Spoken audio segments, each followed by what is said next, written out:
Today's video was selected for you by my gorgeous patrons, so thank you very much to them for making this selection. And if you would like to be involved in future video polls and also have access to the Discord, the one card riff video every month and other privileges as well, check out the tiers. I will leave all the information down below. That's really interesting because it forces you to look around, to dig deeper, and it really helps you to strengthen not only your relationship with the cards, but your relationship with your sense of vulnerability in front of yourself. I think that's one thing that's so exciting about tarot and journaling together. Hello there, my little ginger biscuits. Welcome back to the channel. Thank you for joining me. I'm all gothed up today because it's 15 degrees centigrade outside in July. For anybody who only does Fahrenheit, I think that's about 59 Fahrenheit. I am not impressed. That is not the temperature that it should be at this time of year. So I'm just going with it. I'm going with the summerween type vibe, you know. I'm very excited about today's topic, tarot and journaling and how they go together. You know, or more generally cards, you know, because we can use oracle cards for a great many of these exercises I'm going to be talking about as well. So whatever you play with, whatever, you know, pick your poison. But we're going to be talking about how we combine the art of journaling for self-discovery, for healing, you know, for catharsis, how we combine that activity with card slinging. And I'm very, very excited to look at this because I've been doing it for a great many moons now and having a fabulous time. It really, really does help. There's a lot to it and there's a lot that can come out of it that is so positive. So thank you for giving me this opportunity to talk about something that I'm so geeky about. You know, I mean, think about it. Tarot and journaling, they go together. Like birds of a feather, coffee and cream, all of that jazz. I mean, it's a perfect combination. And for a great many people watching this, I think you already understand just how fruitful it can be. But we're going to get into some technique today. We're going to get into some theory. Hopefully I can leave you feeling like you are ready for a session with the cards and your journal. And, you know, that you're inspired. That's really what this is all about. So, yeah, thanks again to the patrons for asking for this particular topic. It's time to geek out. Let's do it. Let's talk about how to combine the cards with your writing practice for your self-discovery and your self-knowledge, darlings. By the way, if you haven't seen my previous deep dives, I've done another couple of tarot deep dives in the last few months. One of them was about the court cards and a deep dive into their personalities. And the other one was about how to make sense of a spread when you're looking at all the cards and you're thinking, oh, I'm not really sure what's going on. So I'll leave the link to both of those down below, as well as to the complete tarot playlist that gives you access to years worth of lessons and techniques and tips that I've given on the cards, as well as unboxings and all kinds of fun stuff. So I've been talking about tarot around these parts for a long time now, so you've got plenty to binge watch if you fancy. Journaling is the act of recording your thoughts, your memories, your worries, your, you know, your life events essentially. So it's a really perfect thing to combine with cards, because when we look at a deck of tarot cards or oracle cards, we see that like they are all about life events and memories and worries and yearnings and personality types and relationship dynamics. So they really do sort of fuse effortlessly together. If we draw some cards to help us to go further with our journaling, or we do some journaling and then we draw cards to kind of like, you know, delve into what we have journaled and what we need to understand about it, we put ourselves in a really, really fruitful psycho-spiritual position there. And just to let you know, as we go forward into this video, whenever I'm talking about journaling, I'm probably going to be describing handwriting, because all of my journaling is done handwritten in notebooks. But I know that for some of you, your journal will be in a document on your computer, or maybe you audio record your journal entries. Every single type of journaling is valid. Any way that you want to, you know, keep a record of your life and what you want to do, what you have done, etc., what you thought about doing, what you regret not doing, any single way that you are recording that is valid. Okay, I'm just going to be talking about scribbling by hand because that's how I personally enjoy journaling. I am a veritable ideas factory, my darlings. I'm bubbling over with different techniques and things that I've tried, and I'm going to get into all that, and the timestamps will show you all of the different techniques. But before we get started with that, I just want to say there is a difference between journaling with tarot and then tarot journaling. Okay, so in other words, lots of different people that read cards will have an ordinary life journal, you know, where they write about all the stuff, all the feelings and all the adventures and events and stuff. And then they'll have a journal that's specifically for tarot. That is their tarot journal. And they serve quite different purposes. the ideas that I'm going to go through in this video today are more in relation to figuring out how we can utilize the cards for our relationship with our life journal, right? So thinking about our life, answering the big questions about what we want to do and healing and all of that kind of stuff, right? That's the area that I'm going to be in. Tarot journaling, though, is a very legitimate technique for learning the cards and staying connected to the cards. A tarot journal is exclusively for your work on tarot, and you'll only write about tarot in there. And you'll probably fill it with things like, card definitions. You'll fill it with spread positions that you found or that you came up with that you like. You will write down advice and tips in there and bits of research that you got from videos or websites or lessons that you took. It's really a tarot study journal. You might also write some long form sort of entries in there that describe your feelings about the process of working with tarot and studying tarot. You might write about your frustrations, your big wins, and where you feel like it's all going. So there is a little bit of sort of a more diary entry stuff in there, but generally people's tarot journals are very linked to the study of tarot. I do know that some people put poetry in their tarot journals to describe how they feel about different cards. People sometimes do just lists of adjectives to describe how they feel about different cards. You can put visual art in your tarot journal, so collages and stuff like that, to describe visually what's coming up for you when you're learning the cards and sitting with them. And you might want to write the accounts of any path working that you did. So it's all very tarot oriented. And I think it can be of great value to a lot of people to have one of both. And in the past, I have had some tarot journals. I haven't had one for a very long time, I will say, but there have been times in the past, in my early 20s and mid 20s, when I was quite the fan of a tarot journal. And I want to talk a little bit about being clear about what you're putting in your tarot journal, and then what you might want to put in your ordinary journal, your everyday life type of journal, okay? Because there sometimes can be a bit of a crossover. So when people talk to me about tarot journals, they ask me, do you think I should put my personal readings in there, or the readings that I do for other people? Because they represent, how I'm growing and learning with the cards and how I chose to interpret things. And I would say personally, and this is something that I decided when I was tarot journaling, I never ever put my personal tarot readings in there that I did for myself, because they have a much more emotional and vulnerable quality. And I would rather look at them in the context of what's going on in my life journal, than to look at them surrounded by like loads of different information I picked up and card positions and, in a kind of study book type of thing. So I always used to put my personal readings in my everyday journal, my life journal, right? And that's how I've always done it, because when I read back over them, I want to be able to read them stuck between entries that are about me and my feelings and my difficulties and my doubts, not in the context of like a more academic tarot only type of book. If you want to do dummy spreads though, if you want to do practice spreads where you make up a question and you make up a querent, this is something I'm very fond of suggesting to my tarot students. It's a really, really good thing to do. You can definitely put the results of your dummy spreads, the interpretations of your practice spreads, in your tarot journal, and that will be really useful to look back on. But for me, I didn't think it was that helpful at all to put actually my real personal readings in my tarot journal. So I've always preferred to put them in my my deep life journal, my everyday, this is a slice of who I am type journal.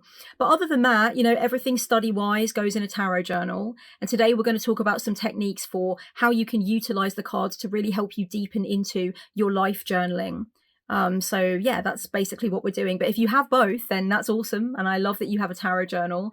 And yeah, those are some of the things that you can put in it: spread positions, definitions, all that kind of jazz. Like I said, art, poetry, bits of information that you find online or from teachers. And it can be kind of like your little tarot Bible, so it's really lovely to have both if you feel you want to maintain both. Okay, so let's talk about some techniques for using tarot alongside journaling for like tapping into your deep emotion, figuring out what you want, venting your frustration, really sort of like clearing up confusions, clarifying things for you, healing, all the deep healing, the shadow work, the everything like that, right? Really inquiring, self-inquiring.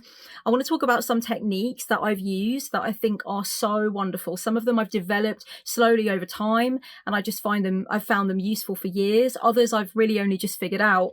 So the first thing that I would say I figured out fairly recently, only in the last 3 or 4 years, is that whenever I'm using tarot and I'm journaling and I'm kind of going into a really deep sort of like self-inquiry, or really kind of figuring out where I'm sitting in my emotions, what's going on with me, I realize that there are two distinct ways that I'm using the cards, and I'm using the cards in either one of those ways. The first way is inquiring, and the second way is exploring. And so when I'm inquiring with the cards, that's when I have a question. I have a query, I have a worry, I have a specific aim, I have something in my life that I'm looking at. And I really want to like sit with the cards and, do a reading, essentially. It's basically doing a reading. That's what happens when you're inquiring. And you sort of journal out what is coming through, and you do the record of that and mull it over basically in written form. The exploring aspect of things is not really dealing with any query or any problem. I'm not doing a reading for myself. I'm doing something else. I'm using the cards as a visual and psycho-spiritual aid to help me to explore. So when I'm inquiring, I'm walking down a specific road, and I know that I want there to be a destination at the end of that road. I want to feel clearer on a certain issue. I want to feel comforted or reassured in a certain realm of life. And that's what the journaling is going to be about. And that's how I'm going to use the cards. Whereas on the opposing side with the exploring, that's where I'm just kind of like using the cards to loosen me up, get me several layers deeper than I would otherwise have been. Maybe the cards are going to surprise me with what they suggest that I write about. And maybe it's going to be sort of like very heady and very intense, or maybe it will be very surprising and sweet and nostalgic. I don't know, because I don't have an aim. Do you see what I mean? So inquiring and exploring are really like the two modes that I have when I'm using the cards with my journal. And I have plenty of readings in my journal where I've definitely been in inquiring mode, where I'm like, right, okay, I want to look at something to do with this relationship or business or whatever it is, the future. And the exploring mode is more where I've just sat there and I've let the messages of the cards help me to flow into whatever seems to be uppermost for me, or whatever I'm pulling up from the sort of deeper layers of myself. And I'm intrigued because I didn't know what I was going to write. I didn't know what the aim was going to be of the medicine from the cards. So it helps to figure out what kind of mode you're in, I think. I mean, try it. See if you can actually figure out when you sit down with your journal and the cards and you're like, I want to do something today with tarot and my journal. I want to get some cards out and I want to do something. Ask yourself, am I inquiring or exploring? Do I have an aim? Do I have something I know I want to achieve in terms of what I want to have thought about and written about by the end of this journaling session? Or am I open? Am I kind of like not really knowing what I want and not really knowing what I feel like focusing on? And I'm open to the creative exploration of letting the cards lead me. I'm not necessarily looking for an answer within them. I'm not looking for reassurance within them. I'm more looking for inspiration. I'm looking for avenues that I can explore. Those to me are the two modes. See if that makes sense to you. Maybe it won't, but I thought I would mention it here. Let's just do one little practice with the inquiring and exploring. Okay, so I've got my Deviant Moon tarot here. Perfect for the goth vibes today. Okay, so I've got, 7 of Wands. Okay, so if I was using this in the mode of inquiry, I would have already asked what I wanted to ask. I would have already said, like, what do I need to know about this area of my life? Let's say it's creative life, okay? So I would have already asked, okay, what do I need to get from the cards about creative life? How do I need to understand how to move through a block that I'm having, a problem I'm having, etc.? And if I got 7 of Wands, I'd probably be like, okay, I've got too many irons in the fire. I'm trying to complete too many different things at once, perhaps. Maybe I'm feeling very anxious about the projects that I've got going on, and I need to get clearer about what needs to go over the finish line and when, so I can be clearer about my back burner, essentially. That's probably what I would go with, just off the top of my head. Now, imagine that we switch to explore mode, okay? We're not in inquire mode anymore. We're in explore mode. Now, in explore mode, we never had a question. We were open. We just decided to let the card come through and say what it wanted to say. And once the card does come through, 7 of Wands in this case, we are not seeing it as direction. We are just seeing it as creative contemplation. So there is nothing that this card is saying to you about a particular issue in your life or anything like that. It's just giving you an opportunity to lean into what it is you're supposed to journal about, right?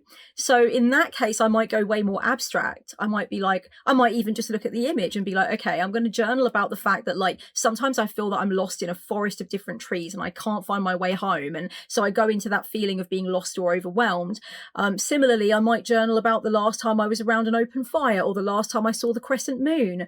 I might journal about just some of the feelings that come up when I get 7 of Wands and how I want to like lean into that for the day. So it's much more open and it's not intended to instruct me or, as I said, to solve a specific problem. So practice a little bit with one of your decks and see how you get on with that kind of like 2-category definition technique. Sorry guys, the examples that I gave for the exploring process with the card were really terrible because they did not connect back to creativity, and I realized that afterwards. So in order to connect 7 of Wands to exploring creativity without inquiring, it would be something like, you know, you would look at 7 of Wands and think, well, let me go into how I feel being surrounded by all these projects. I think that's what I was trying to say when I mentioned being surrounded by trees in the forest, you know, is being surrounded by all of this creative potency and how does it make me feel.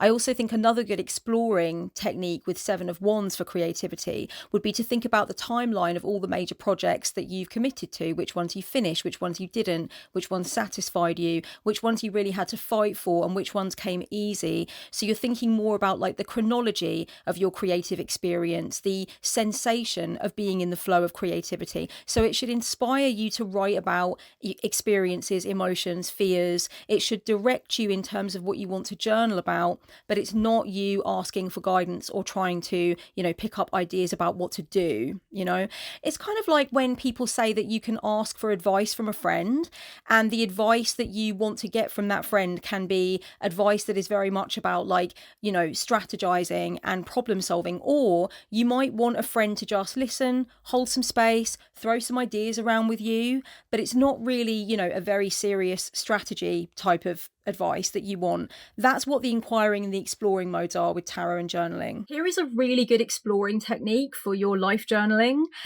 Free association. Free association is a really great one. It's a little bit flowy, like automatic writing, or like a cross between automatic writing and channeled writing. It's like they had a baby, but the baby is cognitive in a sense. I've tried not automatic writing. I've tried free association quite a few times with tarot, and it really helps me to explore and dig down into some of the things that might be coming up that I didn't realize were there that I need to witness. So for example, okay, let's try again with Deviant Moon, the card that's come through for free association, 5 of Swords. Okay, so immediately I think villain, and then I think king, and then I think realm, and then I think ruins, and then I think waste, you know, so it just goes on like that, right? I think of a word and then I attach it to the next word that comes up without forethought. I just go into it, right? Free association is about letting go so you can get down to what is really in the foundations that might want to come through, and you associate words with each other and you think, why did I associate those words with each other? That's interesting. And it starts to open up lots of doors, and that's very cool for journaling practice. Let's have another example. Okay, so this one is 9 of Cups, and you can go with the image or you can go with what the card means or means to you. So if we go with the image, I might think genie, and then I think betrayal. Actually, that's the first thing that comes up for me because I immediately thought of Aladdin and I thought of Jafar because Jafar's an amazing character. And from betrayal, I got X. Do I need to write about my ex? I think I'm done writing about him. I think some of you know how true that is. But you see what I mean? So if you go with the image, it's quite interesting. If I was to go with the meaning for 9 of Cups, I would think stability, as in emotional stability. And then I'd think safety. And then I'd think healing. And then I'd think light. And then I'd think softness, right? So free association is interesting. As you're doing the free association that's coming from the card, write each word down and see if you can figure out if there are little branches that come off of some of the words that you've thought of, and see if any of those branches link you to anything that you know that you want to journal about, anything that you want to get out of yourself. Where would you receive catharsis, and how has that free association technique shown you how you would receive catharsis most of all? And notice what's going on in your body. and what's going on with your sense of surprise and intrigue and wonder and fear when you're doing free association with tarot. I find that really interesting. Let's try one more time. Judgment. Judgment is the card that's come through. So straight away, I think rebirth. And then I think stop. There's a panic there. That I'm not even joking. That's literally what was in my free association. And then I think refusal. And then I'm thinking tomb. So I'm going between the image and the meaning and my life. And so all the time I'd be scribbling it like, oh my God, okay, this is coming. And then I would start to look back over the words that I'd free associated together and be like, interesting. Why have I connected that to that? And what does it make me feel like writing? What does it make me feel like fucking journaling about? Like, that's the excitement of free association. And that is more of an explore kind of angle than an inquire angle. But still, you know, there's really a deep sense that you've gotten something from that. Try it if you never have. It's really interesting. Another thing that you can do that I've tried that's really cool is I write down just a list of themes. No questions, no queries, nothing like that. It's not necessarily a reading that I'm doing, but I write down a list of themes and then I lay out a card for each of those themes. Now, ideally, the themes are things that I do want to write about or things that have been coming up lately. So for me, the themes at the moment would be nostalgia, success, pressure. I'm thinking about things going on in my life and I know what those things are. And then I lay out a card for each of those themes. Now, some of you might think, well, that's a reading. You know, that's how I do a reading. Not for me. I'm not really asking anything. I'm not trying to get instruction. I'm not being guided necessarily towards a specific course of action. I'm more looking at like, how does the card make me reframe some of these emotions or some of these themes, right?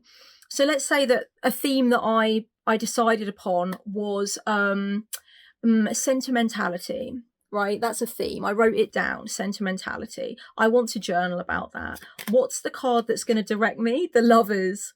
So there, straight away, I've got my topic for my journal entry. Sentimentality in relation to me and my partner, in relation to romance, in relation to this wonderful year we've had together so far. So that is a very interesting one. Let's say that another one of my themes is mess, right? Because once again, my room is not looking the way it should, guys. I don't know why it keeps happening, but lately I just can't fully keep control of the laundry and the decks, etc. So mess, the Hanged Man. This is very on the nose. Okay, so there straight away I'm looking at my excuses, maybe my laziness, maybe my unwillingness to see something through to the end. You know, there's a reluctance there. It might be coming from a spiritual place and I need to really break that down. So God, I really actually want to journal about that later. Like, see what I mean? So you choose the theme and then the card sort of sharpens the theme for you. It sharpens it. And then you can really get into some deep down journaling, because when you do something like working with themes or working with free association, you're letting yourself go on a little wander. You're going rogue, okay? You're going off road. You are not paying attention to the map anymore. And that means that you're probably not going to journal the same old shit you always fucking journal. Because I don't know about you, darlings, but how many of you, like me, do you kind of journal the same thing on repeat? Now, there's nothing wrong with that. Sometimes I do need to write something lots of times. I need to get it out of me. I need to say it in different ways. I need to write it over several different entries. And that's fine, because I need the catharsis of repetition. But what's really interesting when I bring tarot into the process is that I'm thinking to myself, I never would have linked it to that. That's cool, because I would have just stayed in my little fucking, bit of the garden where I know, and I would have gone back to, maybe sentimentality, for example. I would have gone back to childhood stuff or, friendships that aren't in my life anymore, or my bereavement journey or whatever. I wouldn't have linked it to the romantic aspect. And, so when I'm looking at it, I'm thinking, okay, cool. The cards are directing me to approach the topic differently and go into a part of a garden that's less familiar and see what is growing there. what is growing there, baby? So do you see what I mean? It really like opens you up and extends the exploration of the theme outwards and inwards. Whenever you're working with a specific theme and you're using the cards to like lean into it, either through the exercise I've just described or through the free association thing I said before, whenever you've got that theme, you've got your hook and you're writing into it, you might want to think about really upping the ante and turning it into an automatic writing session. And you know what that means, baby cakes? It means that you turn on an alarm and you do not stop until the alarm goes off. Yes, you are not allowed to stop. You have to keep going. And you can keep referring back to the cards that have come up and looking at them and taking more ideas from them or more sort of like inspiration from them, but you cannot stop journaling until the 10 minutes or 20 minutes or half an hour if you're really bold. You can't stop until that's up. That's really interesting because it forces you to look around, to dig deeper, and it really helps you to strengthen not only your relationship with the cards, but your relationship with your sense of vulnerability in front of yourself. I think that's one thing that's so exciting about tarot and journaling together. That's why they fizz so fucking much, because you're really peeling back some layers, and you might feel afraid of the layers that you're peeling back. And yet you go on, you trust yourself, you trust the process, you know, you trust the cards, and you decide, wow, okay, I'm really on a bit of a raft, kind of like, you know, I'm sort of out away from the land now. I'm having a different kind of experience doing this journaling. It's not the same old thing. I'm being sort of like really taken beyond, and I'm letting myself do that. And so, you know, after that, you have a different relationship with each of the cards that came up. You actually increase your level of bonding with a lot of these cards that come up during your journaling and tarot process. But also you've really seen that, like, wow, I do allow myself to peel back layers, and I do allow myself to go further. And that's very exciting. That sort of strengthens the bond you have with yourself. So another thing that I love to do when I'm working on tarot and journaling and sort of combining them is I love to play a game of finish the sentences. And there are so many countless sentences that you could write that would need to be finished once you have whatever card comes up, right? So you turn a card over, and then you finish some sentences, really sort of digging into and feeling into what's coming through from the card that's making you feel a certain way or that's hitting you a little bit different. So I'm going to leave down below in the description, or maybe in a pinned comment, or maybe both, I'm going to leave a few incomplete sentences for you.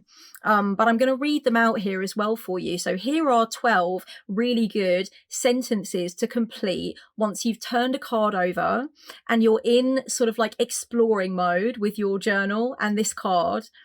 Finish these sentences, okay? Sentence 1, my first reaction to seeing this card today is... And then you just like complete the sentence. Try and go as far as you can, right? Try and explain why that's your reaction as well. Second question, as I look at the card more closely, I start to feel...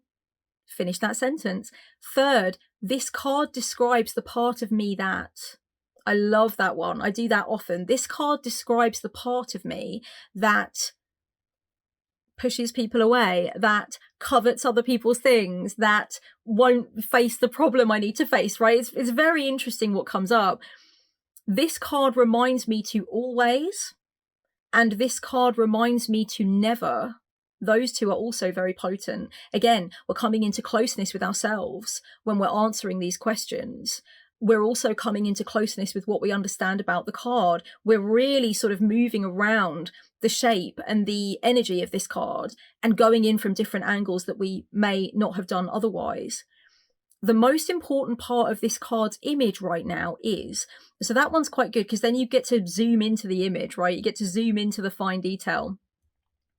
The person in my life who needs to understand the energy of this card right now is... I love that one. I love that one. I feel I'm very good at writing the unfinished sentences. That one is amazing because sometimes the person is you, sometimes it's someone close to you, sometimes it's your mortal enemy. You never know what's going to come through. The situation in my life that requires the energy of this card right now is... That's also very interesting to look into. It's like, wow, yeah, there is a situation in my life where the energy of this card is sorely missing and it needs a little bit of that, you know, energy. And don't forget, try and really answer these questions fully. Don't just write a couple of words like the work situation and just leave it. You're supposed to be journaling. So right, the situation at work is what requires the energy of this card, because I've been noticing lately that, and this is happening. And if the work environment had more of the energy of this card, everyone would probably interrelate in this way, and I would feel this way. So try and explore it deeply. So in order to honor the power of this card today, I will. So then you're making a commitment to sort of bring the card's energy in. And that's where we switch from exploration to inquiry in a way, because we are taking some advice. We're inquiring about what would be good to do with this card coming up. So we're playing with it. The loss, confusion, or difficulty symbolized by this card is, that's a good one to finish. The hope, clarity, or advantage symbolized by this card is. And then finally, if I was being brutally honest about this card right now, I would say ... What would you say? That one's really like, oh, I didn't know I quite wanted to say that, because usually that leads me into a shadow exploration, because even it infers that, right? The sentence infers that, because the sentence is like, well, if I was really being honest, not that I want to be, but if I had to be honest, I would say. And so it usually leads me in a direction of being like, I feel jealous of the figure in this card. I feel that I never really live up to this part of me that is represented by this card. I feel disappointed that this card came up, you know, whatever. So it's kind of interesting. So try finishing the sentences. That is a really cool exploration, and I really enjoy that for journaling. It takes me down some really interesting avenues. Okay, it's time to talk about the sacred patchwork method. I know that quite a few of you watching this will have purchased from me a sacred patchwork reading, because it is one of my most popular items that I sell in my online store. And I love doing sacred patchworks. A sacred patchwork is basically a reading that I devise whereby, and I'm not the first person to come up with this kind of thing, it's just I'm the first person to call it a sacred patchwork, I should imagine. But yeah, basically a sacred patchwork is where you use cards from a number of different decks. I don't have any spread positions in a sacred patchwork, and I just like put all of the cards face down in the arrangement that I think is best, and then I turn them all over at the same time, and I just start assessing what is there. You know, like I said, no spread positions. It's just what clusters of themes are coming up, what are the energies that are prevalent, what kind of themes am I seeing repeated, you know, what themes are arguing with each other, whereabouts is there reassurance, whereabouts is there stagnation or shadow. And it is so interesting. Darlings, I'm going to show you a little cutaway here. And what you will see is sacred patchwork, right? That is what a sacred patchwork looks like. There's lots of different tarot and oracle cards from various different decks, and they are put together in this sumptuous sort of synchronistic pattern. And when I turn them all over, I'm like, oh, wow, this is really speaking to me. There's different layers to it. And it gives really a very interesting, unique signature. And one thing that I will say about sacred patchwork readings is that they are so fucking great, darlings, for meditation, for reflection, you know, for really coming back to and looking at a few different times. You know, they really take you on a journey. They really are like an exciting labyrinth when you look at them. And there's no spread positions, nothing like that. You can have a line of inquiry if you want to. You can say, okay, I want to look at the situation with this member of my family that I'm struggling with, and make a sacred patchwork, no problem. Or you can just say, okay, I'm ready to journal. I want some, you know, inspiration, sacred patchwork. Either one is fine. But honestly, when you turn it over and you've got your journal there and you're ready to like let the ideas come forward, it is powerful. I love it. I've also used it for writing poetry. Very often I'll just make a sacred patchwork, a gigantic sacred patchwork, and I'll just like sit there and words will start flooding to me, because the different cards from different decks have created this world. They're dancing together, they're fighting with each other, they're jostling for position, and it's having a certain effect on my heart and my brain. And I'm just like, oh wow, that I really am leaning into something creative that is flowing forth. So sacred patchwork is really, really good for journaling. I highly, highly recommend, if you have enough decks, if you have even 3 different decks, you can make a sacred patchwork. And if you have lots of different decks, then lucky you, you're going to make some really Savage by Dior sacred patchworks, baby. Get it done. and take photographs of them. Don't be afraid to photograph them and come back to them, and really sort of like explore them and re-enter from a different area of the energy and see what comes up. But yeah, many of you will get a lot of joy out of journaling using the sacred patchwork method, so definitely give that a go and let me know how you get on. So not to sit here and state the absolute obvious, my darlings, but of course any kind of reading that you want to do for any kind of inquiry you have is really good for journaling. I would just say, when you lay out the cards for a reading, you know, what I do is I open up my journal, I write down the theme of the reading. So what is my query? What is my worry? I write down the deck that I'm using, and then I write down the list of spread positions that I've chosen. And then I lay the cards out, and then I write one paragraph each for each of the cards. What I would say is really try to make sure that you do limit your word count if you're short on time, short on energy, or you tend to have an attention span that won't really stretch to doing like 3, 4, 5 paragraphs for each card. Now, it can be possible, it's very possible in fact, that some tarot cards, when they come through, they give you a lot more information than others. Some cards in a reading are the main character. They've got that lion energy, right? That lion share energy, and you're going to want to write about them more. And then other cards sometimes are a bit more supporting characters, or they just kind of like clarify or amplify the messages of the cards that are kind of like louder, if you will. But if you're the type of person that's quite perfectionistic and you feel like, oh, well, I wrote 3 paragraphs for that card, so now I've got to write 3 paragraphs for that one, try to cap yourself to just a few keywords, 3 or 4 sentences, or at most a paragraph. You know, I treat myself to a little chunky paragraph, no more than half a page of A5, which is what my journals always are.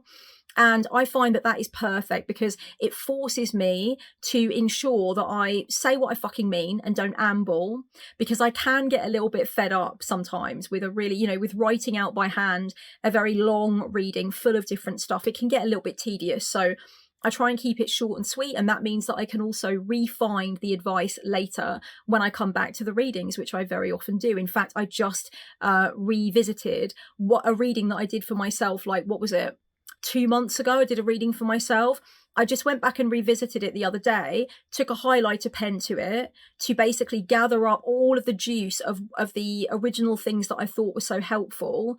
And then I sort of like wrote that forward. So I sort of highlighted, then I came to my journal entry for the day that I was, and I was like, okay, these are the main things that came up in that reading from 2 months ago. So I do revisit. And if I'd written absolutely fucking loads of shit, I don't think I would have as much fun revisiting. Whereas when it's just 1 paragraph per card, I'm very happy to sit there with a highlighter and be like, oh yeah, that did come true. I did forget to do that. So it sort of makes it a little easier on the brain to be able to revisit and make sure that you are integrating the understandings that you had. Of course, it's not just with journaling that I would recommend that you use open questions. I always recommend open questions. So questions that start with how, where, what, why, who, which, you know, and when. Those are, I think, the open questions. Or in what way could I, that kind of thing. So those are open questions. The closed questions are, should I do this? Will I, do that, or whatever. So yeah, will isn't an open question, it's more of a closed. So basically, don't ask yes or no questions. They're not useful for journaling anyway, but I don't think in general they're really that enriching when you're having a reading or giving yourself a reading. Choose some nice, lovely open questions like, what do I need to know about this? What might the next steps be? Whereabouts am I failing to realize something? Why do I keep coming back down the same road? If you get very stuck when it comes to choosing positions for a spread and you're looking for something that could go over really nicely for a journaling session with the cards, might I recommend a little spread that I invented that I shared in the deep dive video that I did about understanding spreads. A lot of people, I know a lot of you have been using this spread design because quite a few of my clients and audience members have told me, which is a massive compliment. So this is the 6-card spread. Okay, again, I'll leave it in the pin comment or in the description. 6-card reading, okay? Number 1, current energy of the situation. Number 2, strengths and abilities to use. Number 3, flaws and weaknesses to address. Number 4, what to receive. Number 5, what to release. And number 6, what lies hidden. Okay, that is a really nice all-rounder. It works for all kinds of different things, and I think it's particularly punchy when you're combining the cards with journaling and you're really giving yourself that chance to sit down and like slow down the way the information is going in, because when we're journaling, we're thinking, we're taking that extra step. We're not just taking the information into our brains and mulling it over and letting it sit within us, but we're also recording it and thinking about how we would record it, what words work best to say what it is that I'm feeling and thinking and experiencing from this reading. So we've got that extra step. And that can be really exciting, to be able to really lean into how we feel and really lean into what's important. So if alongside that you've got a snappy little 6-card spread like that one, you're likely to get a lot of meat off the bone there. So if you do struggle, use that one. It's a good all-rounder. So don't forget also that there's a place sometimes for conscious draws, you know. In other words, sometimes you might want to sit with your journal and instead of, you know, shuffling cards and drawing cards and seeing what you have there, you might want to instead go through the deck face up and select cards based on how you're feeling, what you want to journal about. It's almost like making a plan for your journaling or being able to visualize what you're journaling. You also can do that while you're journaling too. So say, for example, you're journaling, and you're journaling about like yourself and your boss and how that's going. And so you stop and you grab your deck and you select a couple of cards that represent you and your boss. Maybe you choose the Star for yourself and the Emperor for your boss. And maybe then you kind of like write about something else, you know, plans that you have for the future or worries, and then you stop and you pick a card for that. That can be really interesting and it can really deepen your relationship with the cards. In the same vein, you might want to, before you've even started journaling, select the cards that tell of the situation that you want to write about or the main things that you know you want to hit upon, and then really, you know, lay the cards out and they act as kind of like a map for you. The other thing I quickly want to say, darlings, is don't forget that you can go for a little bit of the old post-entry magic. Okay, so you might have just like written a journal entry. It might have been a bit deeper and a bit more sort of like long or profound or confusing or whatever than you expected. So maybe afterwards you want to go get your deck that you weren't even intending to work with and draw some cards to try and help you to further understand what it is that you've written. You know, you go back over the journal entry and you're like, wow, there's a lot of stuff coming up here. There's a lot of stuff that I feel is really difficult or that's confused me that I wasn't expecting to write today. I'm going to go get my deck and I'm going to kind of like do a little bit of a sort of post-mortem reading. Essentially, I'm going to really look into like, what am I supposed to be feeling about this? How can I really understand more about this? What do I need to do now? What are the next steps? How can I deal with some of the confusions or fears that came up from writing this journal entry? So the old post-entry tarot magic is also a really useful thing. Don't forget that you can do that. So you can do conscious draws even before you've gotten your journal out. But you can also do a full-on reading for yourself after you've finished the entry, just based on the fact that the entry has brought you to this kind of like, you know, I guess crossroads feeling or this feeling of uncertainty or whatever. And so you feel like, okay, now the energy is ripe for a reading to take place. Darlings, thank you so much for letting me share a few ideas with you about how you can best combine card slinging with journaling. It is my absolute pleasure to share some of these pieces of insight with you because I love doing it. And I feel like I don't really know what kind of state I would be in if I did not combine these two amazing tools for my best mental wellness situation possible at any given time. So anything I can pass on to you guys, I'm happy to do so. And just to let you know, there is an afterthoughts episode for this, guys. So if you are a Pop-Tart or a Dollface over on Patreon, get yourselves over there. I have put an afterthoughts episode over there. We are going to do a journal entry together using a sacred patchwork. I'm going to guide you through the process and we're going to journal together. It's a pre-recorded video, so if you're not on my Patreon and you want to come along and do the sacred patchwork journaling and have access to all the other afterthoughts episode printables, you know, the 1-card riff every month, the Discord access, the affirmations every month, there's a lot of shit that goes on in Patreon, okay? If you want to come and be a part of it, please click the link down below. And if you would like to work with me on anything, if you would like to journal with me, I have journaling sessions that we can do together. If you want to learn tarot with me, I have card slinger mentoring. If you want spiritual counseling, if you want readings, if you want it, baby, I got it. So come over and have a look, book yourself into my schedule, and I'll see you then. Thank you so much for watching this video. Every single time you watch my videos, darlings, it leaves me happier than a bird with a French fry. So much love and bye for now. Blessed be. Mwah.